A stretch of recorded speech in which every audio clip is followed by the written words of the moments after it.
May masquerade party ngayon ang mga content creators dito sa Antipolo. Kaya tara, punta tayo. Dito nga pala sa The Garden Hive, ginanap yung event. Tara, kaya tayo at excited na ako. After nga pala mag-register, nagbibigay sila ng free loot bags. Ang daming mga sponsors ng event na ito at isa sa mga nagustuhan ko, itong Nifty Fragrance. Dito nga pala ibibigay yung claim stub na galing sa registration para bigyan kanila ng free perfume. Maraming mga scents na pwede mong pagpilian at yung napili ko ito. Very feminine and mabango talaga yung scents kaya yan yung aking napili.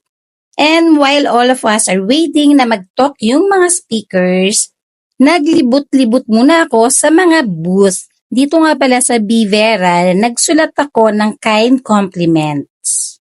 Pagkatapos nun, tinry ko na rin yung kanilang pang-massage. Very relaxing ito at talagang nakukompress yung aking legs.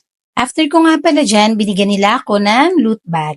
Ngayon naman po ay itutour ko kayo sa mga foods dito sa event. Ito naman po pala yung masasarap na desserts and cakes ng Coffee Rush. At dahil nga nasa Antipolo tayo, na-feature din dito yung mga kilalang pagkain dito sa Antipolo, gaya ng suman, kasoy at marami pang iba. Napakarami ding iba't ibang uri ng mga kakanin. Kaya kung mahilig ka sa mga sweets, naku, ma-e-enjoy mo talaga yung event na ito kasi ang daming mga masasarap na mga desserts. Nagustuhan ko rin yung cake dito sa Coffee Rush kasi masarap siya at hindi gaanong matamis. At in fairness, very aesthetic din yung design. And sakto, after kong kumain ng aking favorite desserts, nandito pala yung favorite kong drinks, yung margarita. At frozen ha. Ang sarap ng pagkatimpla nila ng margarita and then pipili ka na rin ng toppings.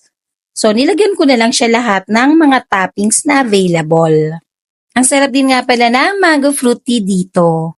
Kumuha na nga pala ako ng makukutkot sa aking table. Mostly mga nuts at yung mga ham and chips yung mga kinuha ko para magaan lang sa tiyan. At dahil malapit na magsimula yung talk, pupunta na ako sa aking mesa. Ito nga pala si Sir Angelo.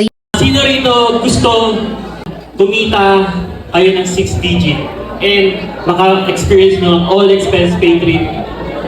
So my main one topic for this video is maging searchable kayo online. Yung maka-inspire ka at makapag-change ka ng one person because of your content. Because you inspire them. Ang kayo pinagdadaanan atin niya pag-usapan hanggang ikaw ay labasan ng ngiti sa iyong mga labi. Heart